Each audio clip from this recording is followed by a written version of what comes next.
Welcome back to Homelands with Jess Iron and Andrea Letting, your host.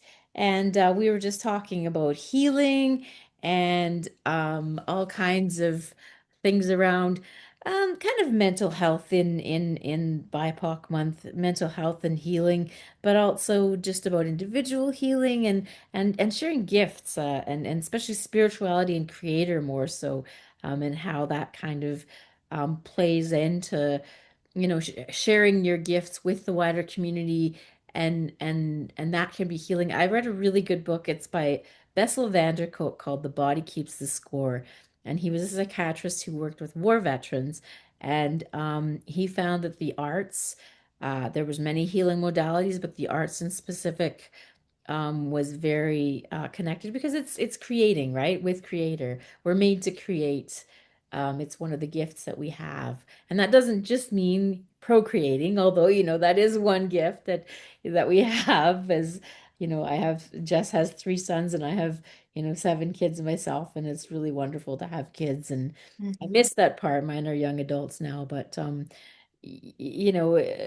making things and doing things with your hand, writing, singing, dancing, ideas, right? Even at work to bring that creativity in. There's so many ways to express yourself and share your gifts with the community, make the world a better place. So yeah, that was kind of where we left off. So jump in wherever you want to, Jess, and kind of keep sharing kind of your wisdom and experience with us there. So. Sure. Thanks, Andrea. It's nice to be back for episode 4 on this power marathon that we've been doing of healing as a result of it being Mental Health Awareness Month for BIPOC communities.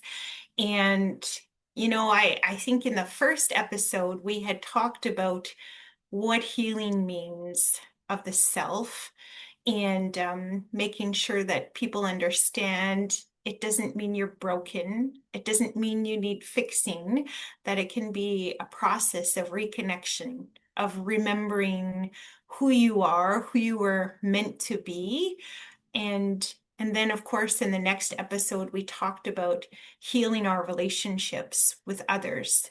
And that can be our partner, our friends, our coworkers, our community. But understanding that we exist not just individually, but collectively, as a part of community and the role that we play in community. And then the last episode, we talked about healing through spirituality and using, that connection with Creator to promote healing. And for this episode, I was hoping that we would focus on the legacy that we'll leave behind, and so healing with that mindset of what kind of an ancestor do you want to be, right? I know for myself, that's an easy one to remember precisely because I had very severed connections with my all of my grandparents. You know, um, on my late dad's side, he was German, and so his father had died in the war. I never met my grandfather, and his mom, they had moved to Canada, and she spoke pure German, no English. And so we didn't really have a relationship unless my dad was present and he was translating between us. Um, and of course, she had been affected by, being a survivor of the war. And so, that kind of an experience can shape someone. And you think of PTSD and all of those sorts of impacts, and she was impacted. And so, we weren't close, and I didn't know her in the way that, my kids know their grandmother. And then if I look on my mom's side, you know, um, almost a similar situation. My late cookum, she had been a survivor of residential school, and of course, a lot of these intergenerational traumas and garbages that we have, with this colonial history of Canada. And so she struggled with her health and she struggled with addictions and she was never around. She could speak English, but just did not have a very good relationship with us. We never saw her. And then my late Mushum, which was my mom's father, he spoke only Cree. And so, again, we had a real, fractured relationship because I spoke broken Cree, he spoke broken English. And so, if there was a translator there again, then, we didn't have much of a connection. So I didn't have any really relationships with grandparents. And to see the relationship my kids have with, my mom, with their cookum, it's beautiful to see that, something that I've never had. And I know for myself, it's something that I've always been excited about, to think about, one day I'll be a cookum, and, what kind of a cookum will I be? And, and I think about, what kind of a legacy am I leaving behind for future generations? What am I doing with my time on this earth? And so for myself, healing is not only something that is important and vital to my own health, but it's absolutely necessary, for the future. When we talk about intergenerational traumas, um, they stop with us. If we make that decision, we make that decision that the cycle ends here. Whatever garbage has existed in my family, in my life, up until this moment, it stops right here. And we have the power to do that. And we have the power to say, you know what? I was not okay with this. I was not okay with that growing up, all of these things that happened in my life. And so it's going to end here. And then I'm going to make that my duty to do healing because I'm protecting the future generations. I never want my kids to see that, or my grandkids, my great grandkids. They need to understand that I took everything in my life, took stock of it, and decided to change or transform it, whatever I needed to do to make it better, to make it healthy, and using my power to make sure that that becomes the reality. And that becomes the reality because I'm rewriting the future. And so, it's not just something that's uncomfortable, because healing is very uncomfortable. And we have to be able to sit inside of that discomfort for that healing to happen. And that's not fun. It's awful to be sitting in your pain and to be crying and to be wounded and to let the hurt out. And so it makes sense that there's a lot of people out there who have addictions and who don't want to do that because they've been hurt once already. They don't want to relive it by sitting in it and processing it. But that's also the only way that you're going to heal, is by processing it, by allowing those emotions through. And I mean, I'm fortunate in that sense because I'm a yogi. So we learn how to sit through the discomfort and allow emotions to pass through, and to sit in uncomfortable postures, if you've ever seen yoga. And to sit through a lot of that discomfort. And it's interesting what you said about the body and how it carries memory, because that's true. I'm a yoga teacher, and I always say in my classes that, what, I remember one time I was very hardcore into my yoga, and I did a specific like stretch, and and it was so intense, and but it wasn't painful, but it was a weird sensation, and all of a sudden I started crying, and I was crying and crying, and I didn't know why. There was nothing upsetting me at that moment. And I had to really reflect on that later when I was meditating. And it was in that process that I understood that, my body had hung on to something, a memory deep inside my muscle. And often, if you're in yoga, if you do a lot of back bends, if you do a lot of twists, then you're tapping into that nervous system. And when you tap into your nervous system, there can often be that release. There's an emotional release. Our emotions are tied very deeply to our central nervous system. And so, in that moment, I had released something that had been stored in my muscle for a long time. And it wasn't painful, but it was strange. And I had to just let it happen. And so now I understand too that, sometimes when those moments come and we cry and we don't know why, then that's okay. We let that happen and to not feel ashamed of it. I often say, to men especially and to boys especially, that there's nothing wrong with crying. That Creator gave men and boys all of the same emotions as females for a reason, because you're meant to be able to experience the world in this similar fashion.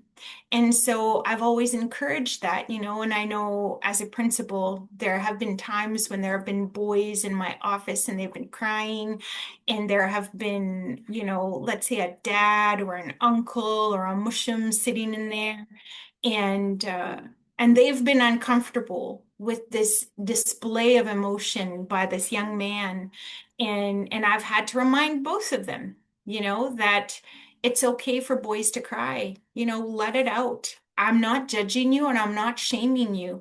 And I think that that's, society as a whole is really harsh on men and these roles that we must play, and that a man must be stoic and he must, never display any kind of emotion other than anger. Anger is an acceptable emotion for men, but, to allow that vulnerable side and to allow those emotions. And I think when men suppress those emotions and they suppress those feelings, that's why we have a higher rate of suicide with men, because they end up holding in so much.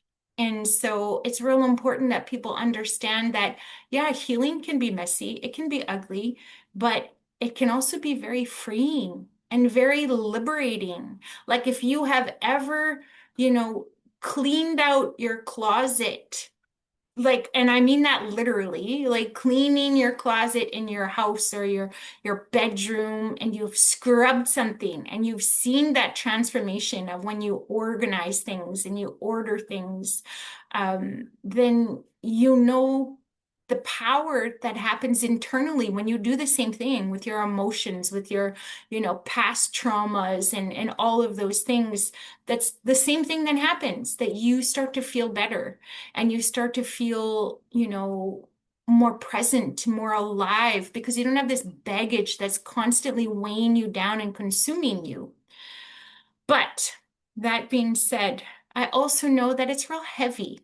Healing is a very heavy process, and we can't be serious all of the time, So I always say to people that, when we're on this healing journey, um, you don't have to be serious all the time, and I think that's why if you look at like even our Cree community, there's so much laughter. There's so many jokes. Even in ceremony, people are laughing and cracking jokes. Even at wakes and funerals, people are cracking jokes. And that's not to be disrespectful, but it's to understand that there's a balance between the seriousness that we feel and also the lightness and joy that can exist in this world. And so, it's real important that we're allowing both realities into our world, and that can be very helpful and healing also. Laughter is medicine. And I think of the people in my life who are always cracking jokes and who are, real silly, and sometimes we need that. We need that lightness and we need that joy. We need to go out and just forget about healing for sometimes. And the weird and ironic thing about that is when we're forgetting about healing and trying to have joy, we're also healing. We're still continuing that path, but we're not doing it as seriously, and it doesn't have to be so heavy and deep and intense all of the time. I don't know. I know I've talked for a really long time. I don't know what your thoughts are, Andrea. Oh, I love that, and it's so, the two sides of the coin, right? We talked about filling up our cup and some of that is tears and some of that is laughter, right? Like it's both. It's not either or, and joy with sorrow and laughter, yeah, being medicine. There's an old Irish saying that says, I think it's a good laugh, a good sleep, a good meal, right? Is kind of the best medicine, right? The best things that you can do, and a good walk, I think, is the other thing. But yeah, it's just, and I was thinking too about when you were talking about being out in nature. That was, I think, one of our first or second episodes, but I had just read article research they did in Japan actually, that actually the trees themselves actually give off um, this positive chemical when we're in nature with these trees that actually heal us, help heal us. They actually help like reduce cancer rates and increase the chemicals that help us sleep and all these good things, right? That God has created, Creator has created um this world designed to heal us, and it's just so beautiful. And we got to remember that instead of just sitting there looking at our phones or whatever it is that we're doing with our lives, like just to like look up and get out there and laugh with other people. I know people have healed themselves of like cancer completely by just watching humorous, like funny, like comedies basically, and laughing themselves to healthier bodies. And it just it increases the positive chemicals in your body. It boosts your serotonin and your dopamine. And yeah, a good laugh is, and it feels good, right? And it's good exercise even to belly laugh. So yeah.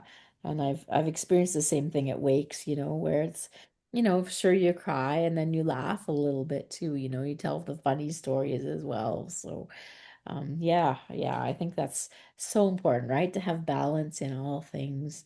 So, yeah, we're coming to our last 10 minutes or so. So, if you want to kind of give like the last kind of pep talk. This has been so great. Thank you so much, Jess. This will be this broadcast will be aired on July 25th, but Jess actually did this all at one sitting, so she's a total hero for doing basically 2 hours of podcasting. Um, and definitely check out her show Philanthropy. It will be on our YouTube channel. I'll have links to it for Homelands and yeah, and then of course check out Homelands and subscribe. So yeah, Jess, go ahead if you want to say a little bit more about all of this and kind of wrap up the Mm. lovely discussion that we've had. Yes, thank you. I really enjoyed it. It was definitely a deep dive into healing and something that I take very seriously, as a yogi and as an Indigenous female, and I think that's why I wanted my podcast, Philanthropy, so that I could explore a lot of these topics and I could go and do deep dives. Of course, for myself, I prefer to be in your role where I'm asking the questions and I'm, able to explore that side and pull those things out of people and not be the subject who is talking and, but at the same time I don't mind sharing. But I don't know. I think the older I get, the less I want to talk about myself. And the less I want to, share my thoughts and opinions, which I think sometimes can, maybe be limiting because, again, I'm only sharing my one experience in this world. And there are so many other experiences out there that I'm interested in, not my own. But nevertheless, like I said, the reason I have a podcast is so that I can share those tips and tricks and tools and strategies and anything that will support and promote healing. And inevitably, along the way, you learn a few things.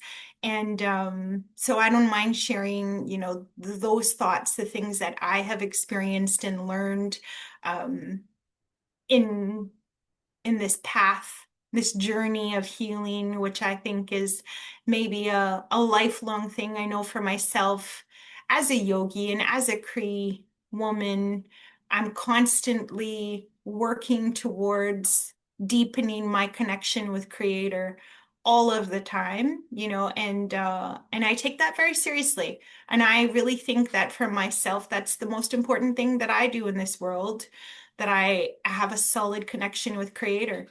And everything else I do, it doesn't really matter. I really look towards uh, Creator, and I ask, in what ways can I help you? Can I support you? Can I do whatever it is you need me to do in this world to make it a better place? Help me to use my gifts in a way that is going to support this world and people. And so to me, it doesn't matter what that looks like, and I know that really my entire path of leadership has been a result of Creator, because in no way in my life have I ever wanted to be a leader. I really did not. And it was only when I started to really deepen that connection with Creator, and I started to say, I'll do whatever you want me to do, that I suddenly had just never-ending streams of leadership jobs. And I've had to learn, it has not been an easy journey in leadership. And it was through that journey that I really started to explore conflict. Because I was constantly immersed in conflict, and I didn't have any mentors. I didn't have any training. I didn't have anything that would support me. I was totally unprepared. And so then I had to lean into Creator, and I had to say, well, what are you trying to teach me? What is all of this about? This is bonkers. And and so then I had to go and I had to learn about conflict. And part of that was being in that discomfort. It was learning how to explore that discomfort and the lessons that came with it. It was about leaning into Creator and ceremony and yoga and all of the things that would uplift me spiritually and help me to navigate that process. And also that's what led me to the dissertation, where I'm exploring spirituality and difficult conversations in leadership. And all of it came together in a way that I couldn't even explain, and even the present day position that I have and the job that I have, like to me, it it is those moments where I can't explain things, that I understand it's Creator. It's Creator doing it, because I'm not driving it. I'm not at the wheel. And I have to sit there and say, okay, I will use my skills and abilities and talents and whatever you have given me to help, because that's what I'm here for. And so whatever that looks like, that's what I'll do. And so for myself, that has been why I am where I am, because the more I lean into Creator, really the more blessed I feel. And I, and it's bizarre, but the same as I look at nature and I can't explain why, this plant looks the way that it does. And it comes from a tiny little seed. And the same that I look at an animal and I can't explain how that animal grew to be in that specific way, and how, it will have babies that continue in that way, and where this life force came from inside of that plant, inside of that animal. And then, of course, for humans, yeah, I can't explain, why this human is this way. And I have to look at them and wonder of why this one looks this way and behaves this way, and is formed in this way. And then I know, okay, you know what? The same thing, I can't give something life. Even when people say, oh, this is my child, I created this child, I always say, no, you didn't. Creator did. And then they're like, well, but, I set up everything and blah, blah, blah. I knew when, I was ovulating and then, we had sex and I'm like, yeah, you set up all the conditions, but creator is the one who decides if there's life or no life. Nobody else decides that. You don't decide that moment. In fact, you don't even know when you've conceived until later because that's up to creator. And so, that's for me what, when I look at the world and I see how incredibly amazing it is, sometimes I look at my life and I go, what the heck? And then I say, okay, sure, thanks, creator. Then that's what we do. That's what it's gonna look like. And I'm okay with that. I don't know what we were at for time. Yeah, we're just kind of got like the last kind of 2 minutes if you want to kind of if there's anything else you want to say before we wrap it up. But that's awesome. Yeah, I love that whole, creator is the one who creates, yeah, we can try to set up the conditions just right, but ultimately, that gift of life comes from somewhere else. That Yeah, spark that happens, right? yeah, It's magical when you think about it. yeah. And really, I think there's so much magic in this world, really.